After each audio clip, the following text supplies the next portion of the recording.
Bonjour mes bien-aimés en Christ. Je vous salue dans le nom de Jésus. Nous sommes rendus aujourd'hui à notre jour 38 de cette marche spirituelle de percée, de libération. Dans le programme de la Pâque à la Pentecôte, qui a été instruit par l'Esprit de Dieu pour que nous le menions, afin que vraiment nous soyons libérés de toutes les entraves et de tout ce qui pouvait encore nous freiner, alléluia, dans la plénitude de notre vie en Christ, dans la plénitude de notre œuvre avec le Seigneur. Amen. Nous l'avons commencé le premier jour du mois de Nissan, qui est le premier mois de l'année. Et dans cette saison sainte, alléluia, qui inclut la Pâque, la résurrection, l'ascension de notre Seigneur Jésus et la Pentecôte, qui est une saison où le Seigneur vraiment recharge les bâtiments de ses enfants pour une année de victoire. Amen. Nous sommes rendus dans ce processus, dans cette marche, à la 4e étape, qui va de la résurrection à l'ascension. Alléluia.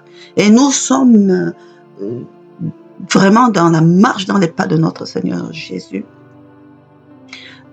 avec les 10 apparitions qu'il a encore faites à ses apôtres, pour continuer de les remobiliser, pour continuer de les nourrir. Vraiment, nous nous inspirons de ça, afin de pouvoir vraiment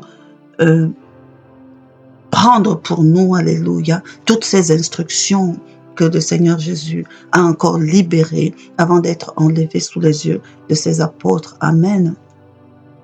Et avec ça, pour cette étape, le Saint-Esprit nous a conduits vraiment à prendre l'amour de Dieu en héritage et de pouvoir rentrer comme ça pleinement dans un enrichissement de la compréhension de l'amour de Dieu, de l'amour de Christ et de la manière dont nous-mêmes, riches de cet amour, nous sommes appelés à vraiment le déverser, le manifester pour lui, notre Père, et pour notre prochain. Alléluia. Donc, dans les messages précédents, nous avons vraiment étudié toute cette partie dans notre évolution et nous sommes rendus aujourd'hui à exprimer, à étudier comment nous-mêmes nous sommes appelés à manifester cet amour. Amen. Et la parole de Dieu qui nous conduit, c'est ce que notre Seigneur Jésus nous dit comme commandement principal, comme premier des commandements dans le livre de Matthieu 22 à son chapitre 36. Il nous donne quel était le premier commandement. Tu aimeras le Seigneur ton Dieu de tout ton cœur, de toute ton âme et de toute ta pensée. Alléluia. Et le deuxième qui lui est semblable, tu aimeras ton prochain comme toi-même. Donc nous sommes dans l'étude vraiment de ce commandement, alléluia, parce que ça résume en lui-même tout ce qui est attendu de notre part comme manifestation et même comme jouissance de cet amour de Dieu pour nous. Amen. Donc, nous avons vu dans le message donc 37 hier, nous avons vu la partie tu aimeras le Seigneur ton Dieu de tout ton cœur. Amen. Et aujourd'hui, nous allons donc voir, tu aimeras le Seigneur ton Dieu de toute ton âme. Nous allons parler du Saint-Esprit, essayer de comprendre cette notion, alléluia, afin que nos prières soient vraiment inspirées de ça, alléluia, afin que notre être tout entier, alléluia, soit conduit vraiment à être dans la praticabilité de ce commandement. Amen. Parce que nous savons que Dieu nous aime, ça c'est sûr, certain, ça se discute pas. Mais si nous aimons Dieu, nous a dit notre Seigneur Jésus, nous devons mettre en pratique ces commandements. C'est la seule manière que nous devons manifester à Dieu, que nous l'aimons. Alléluia. Et aujourd'hui, il dit, c'est de toute notre âme que nous devons l'aimer. Alléluia. Donc, nous allons partager et Dans ce qui va suivre, je vais partager vraiment avec vous l'objet de mes méditations. Moi, je dis, par instruction dans mon ministère, le Seigneur me demande, partage ton pain avec ceux qui ont faim. Si je prends le temps de travailler un sujet, si je prends le temps de le prendre, moi, je me sens libre de partager avec vous le fruit de ma méditation. Alléluia. Et je prie pour que le Saint-Esprit, qui m'a inspiré, alléluia, mettre la vie dans ce que je vais vous dire afin que ceux qui écoutent ce message vraiment soient conduits par le Saint-Esprit pour en saisir la quintessence et retenir pour eux ce qui apporte vie. Amen. De toute ton âme. Alléluia. J'ai dit dans le message dernier que la notion du corps, âme, esprit qu'est l'être humain est une notion complexe. Ça, c'est certain. Mais chaque jour, nous grandissons en la découvrant un tout petit peu parce que ça nous ouvre sur notre homme intérieur, ça nous ouvre vraiment et ça nous aide à rentrer dans la plénitude de la nouvelle création que nous sommes, alléluia, en Jésus-Christ, amen. Voilà, donc la notion de l'âme aujourd'hui. Il y a un verset qui est un peu le verset charnier dans la Bible de ce que l'on peut appeler une âme. Dans le livre de Genèse 2:7, au moment de la création, la parole de Dieu nous dit que l'Éternel Dieu forma l'homme de la poussière de la terre. Virgule. Il souffla dans ses narines un souffle de vie et l'homme devint un être vivant. Alléluia. Dans la version Darby, ça c'était la version Solomon, dans la version Darby, il est dit, et l'Éternel Dieu forma l'homme, poussière du sol, et souffla dans ses narines une respiration de vie, et l'homme devint une âme vivante. Second dit, il devint un être vivant. Darby dit une âme vivante. Alléluia. Plusieurs autres versions disent l'un et l'autre, utilisent l'un et l'autre ce terme, être vivant ou âme vivante. Ce qui est sûr, ce qui peut en découler, alléluia, c'est que nous avons à la base une masse faite de terre qui est inanimée, une masse inerte. Dieu est venu souffler le souffle de vie dans cette masse inerte. Et il en est résulté quelque chose. Il en est résulté un être vivant. Il en est résulté une âme vivante. Alléluia. Donc nous pouvons dire que l'âme, en ce qui concerne l'homme, l'âme, c'est la résultante entre le souffle qui est venu de Dieu, le souffle de vie et la masse de chair. L'âme, c'est la résultante de ces deux choses. Quand on met ces deux choses en commun, il en résulte l'âme. Et la particularité d'une âme, c'est qu'elle est vivante, elle est animée, elle est en action, elle est en mouvement. Donc il saurait avoir une âme morte. Il saurait avoir une âme inerte. Non. Une âme est toujours animée, une âme est toujours vivante. Et le souffle de vie, être en vie, c'est ça, c'est être en mouvement et être en action. Alléluia. Et c'est l'ensemble qui constitue ce qu'on peut appeler, dans un corps humain, l'âme. C'est une interface de la manière dont nous pouvons vivre, de ce que nous pouvons manifester. On décrit l'âme comme étant le siège de notre vie d'animation, le siège de notre psychique, le siège de tout ce que nous ressentons, de extérieur, à partir des sens qui sont dans notre chair. C'est le siège de nos émotions, de la manifestation de ces sentiments en nous. Et c'est tout ensemble qui constitue la vie en fait. C'est le siège aussi de tout ce qui peut être moral, de tout ce qui définit nos habitudes, nos comportements. C'est le siège aussi de tout ce qui est jouissance de la vie. Nous disons que la vie est dans le sang qui est pompé par le cœur et qui se répand dans toute la chair pour lui donner une animation d'une certaine manière. Alléluia. Dans l'interface de l'âme qui est au niveau de notre cœur. C'est l'ensemble, la résultante de la manifestation de cette vie-là. Et c'est des choses qui plaisent à Dieu. Parce que c'était son désir d'animer cette masse de chair avec laquelle il a bâti, cette masse de terre avec laquelle il a bâti l'homme. En soufflant un souffle de vie, il lui demandait de s'animer, de s'activer, d'être en vie. Et être en vie, ça veut dire manifester toutes ces choses. Alléluia.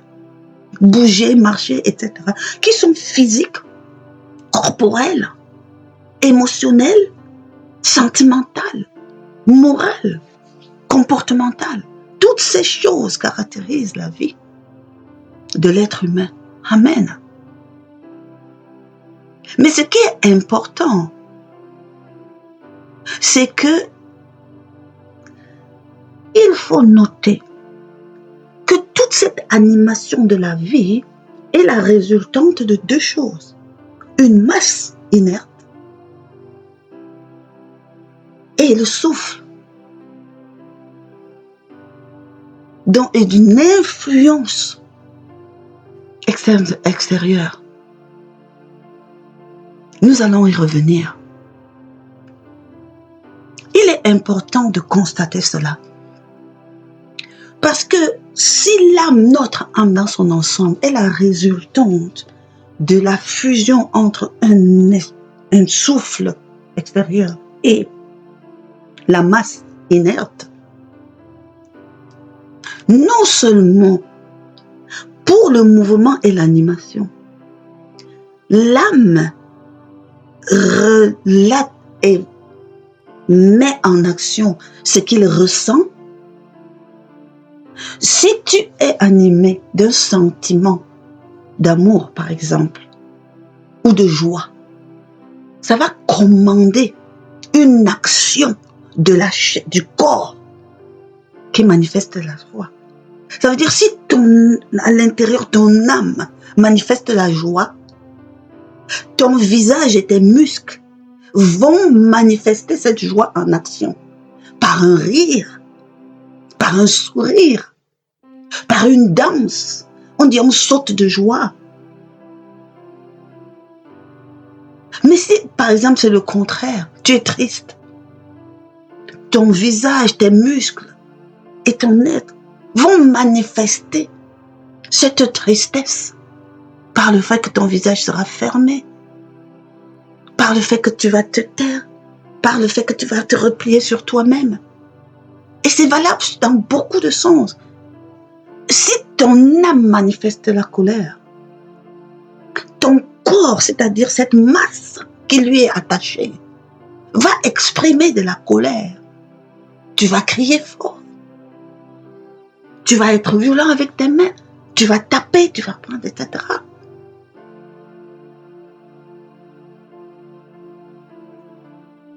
Et c'est cet ensemble de choses crée la vie.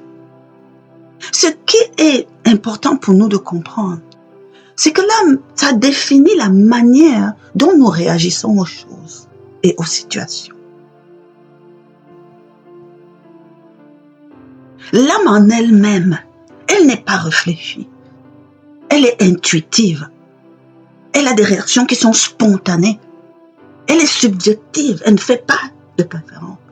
Elle agit et réagit dans dans une quête d'équilibre propre à elle, sans se poser des questions de savoir si c'est judicieux ou pas.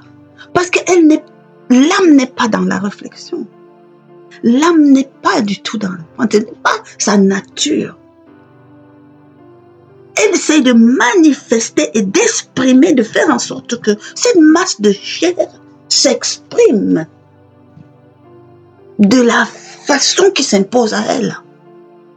S'il fait froid, l'âme va ressentir le froid et le corps va manifester le désir de se couvrir. Il ne va pas réfléchir de savoir est-ce qu'il faut se couvrir ou pas. Non. S'il fait chaud, si on a mal, la réaction sera de se soustraire du mal. C'est inné, c'est comme ça. L'âme agit comme ça pour donner vie. Amen.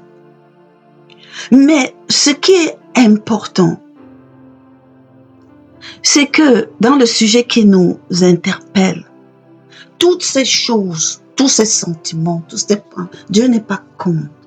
Il a fait l'homme. Et nous pouvons même constater que quand il a fait l'homme, il a soufflé un souffle de vie. L'âme qui était en Adam a manifesté un sentiment, la tristesse, en voyant les autres. Et c'est pour dire que tout ça fait partie du corps. Mais quand est-ce que ça a commencé à changer? Tant que Adam et Ève étaient dans le jardin, ils manifestaient des choses.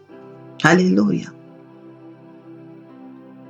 Mais ça a commencé à changer. Là, ça a commencé à changer pour la création de Dieu. C'est lorsque l'influence, l'esprit qui venait influencer cette âme a changé. Parce que Dieu seul donne la vie. Dieu seul donne par son souffle l'animation au corps, à la masse qu'il avait créée. Dieu seul.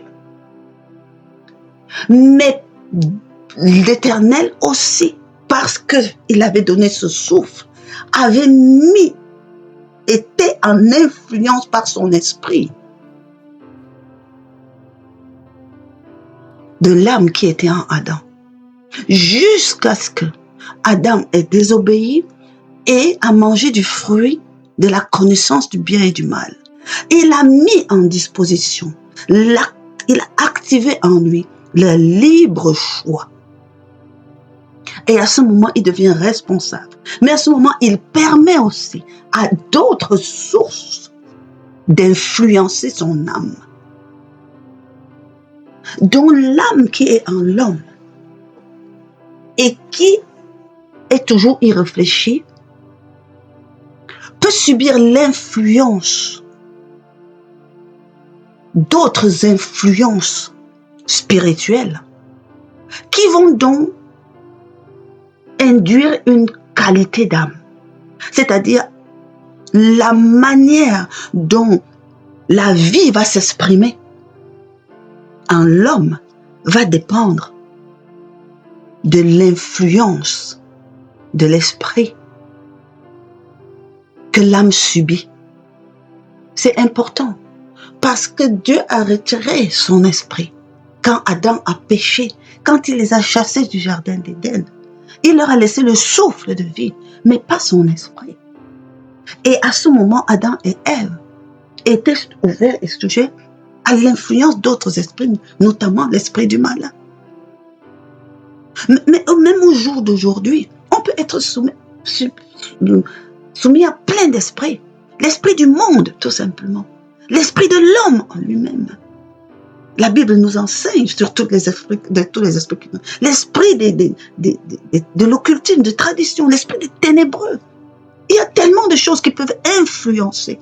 Et quand cette influence arrive, nous avons dit que l'âme était la résultante entre le souffle de vie soufflé par l'esprit qui était Dieu et la masse dont l'âme est transformable en fonction de l'esprit qui influence. Et c'est pour ça que les manifestations de notre corps peuvent être différentes dans des circonstances en fonction des choses que l'on laisse impacter notre âme.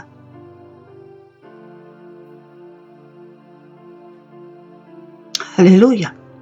Donc il y a lieu de se demander quel esprit t'anime, quel esprit influence ton âme,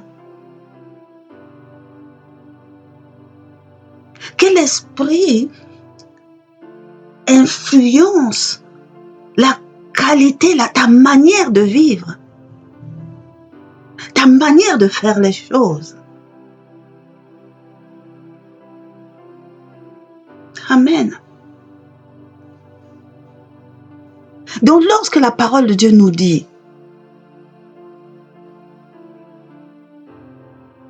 aime ton Dieu de toute ton âme. Ce que moi j'en comprends, c'est que notre âme est capable de faire tellement de choses. Mais toutes ces choses ne sont pas agréables au Père. En tant qu'être vivant, nous sommes capables de faire beaucoup de choses, manifester beaucoup de choses. Mais toutes ces choses, de la manière dont nous les manifestons, ne sont pas forcément agréables au Père.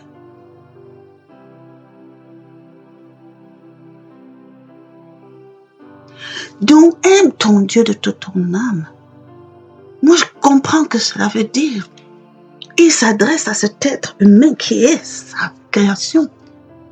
Que ce corps en action, en mouvement, en vie, me soit aussi agréable. Toi, tu vas jouir de tout ce que ton âme peut te faire jouir. Mais ce que je désirerais, c'est que dans le même temps, tu donnes une orientation telle que cela me soit aussi agréable.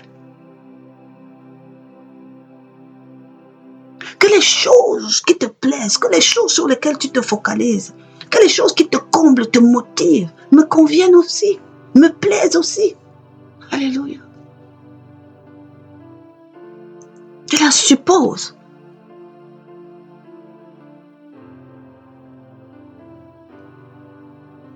que nous avons à répondre à l'esprit qui nous contrôle. Nous allons y revenir quand nous allons traiter la pensée. Amen.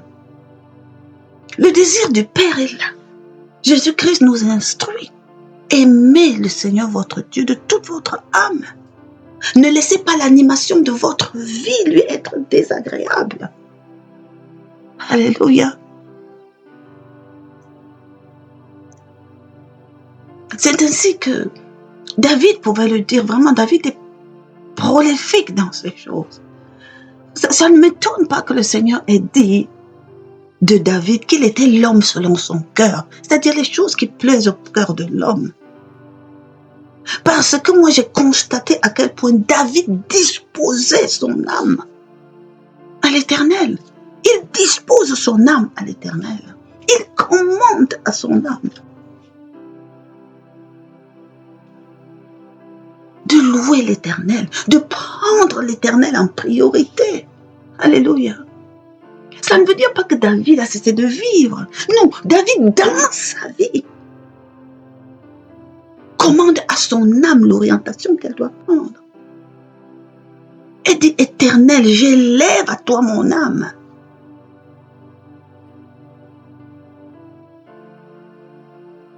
Et c'est les adorateurs, comme Marie, elle dit, mon âme exalte le Seigneur. Mon âme loue l'Éternel, impose David. Mon âme est attachée à toi, ô Dieu. Ta droite me soutient. Mon âme bénit l'Éternel et n'oublie aucun de ses bienfaits. Mon âme observe tes préceptes et je les aime. C'est en Dieu que mon âme se confie.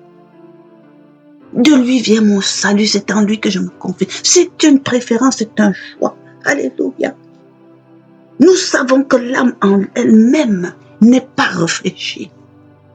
Et elle agit pour un équilibre pleinement dans son animation. On peut même dire que l'âme est égoïste et l'âme est tournée vers elle-même. Mais Dieu ne nous a pas fait que âme. Alléluia. Et il dit que les choses que ton âme peut faire, j'aimerais aussi. Que ces choses me plaisent, que ces choses me conviennent. Amen. Que la qualité du mouvement, de la vie qui anime ton corps et qui est ton âme me soit agréable.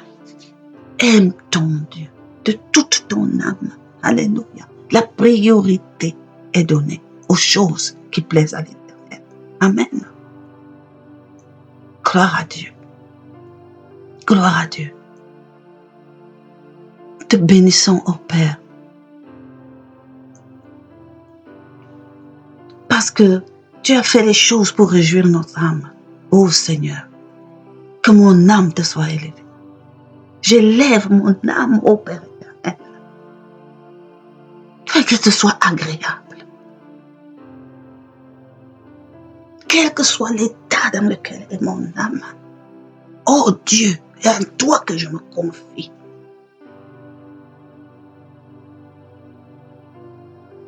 Alléluia. Alléluia. Nous avons vu que c'est une résultante. Amen. Donc, vraiment, pour atteindre cette dimension où l'âme, notre âme doit être agréable au Père, autant sur cette masse de chair, nous n'avons pas tellement d'impact. Pourquoi? Parce qu'elle-même, elle n'a aucune autonomie. Elle n'agit qu'en fonction des ordres qui lui sont donnés. Le corps est complice à l'âme. Elle est le siège de la manifestation en action de ce que ressent l'âme. Alléluia. Donc, laissons même ça de côté. Ça suppose que c'est sur l'âme qu'on doit influencer. Alléluia. La création de Dieu doit influencer sur son âme. Amen. Et c'est ça qui nous amène à la pensée. Mes frères, mes sœurs, vraiment, méditez cela. Méditez ce thème. Priez pour que le Saint-Esprit l'inscrive au fond de votre être. Afin que vraiment, votre esprit soit ouvert. Et que la vie qu'il y a dans cela vous anime. Et que ce soit de tout votre âme que vous aimez l'Éternel Dieu. Demeurez bénis en Jésus-Christ. Alléluia. Quant à moi, je vous dis à demain. Shalom.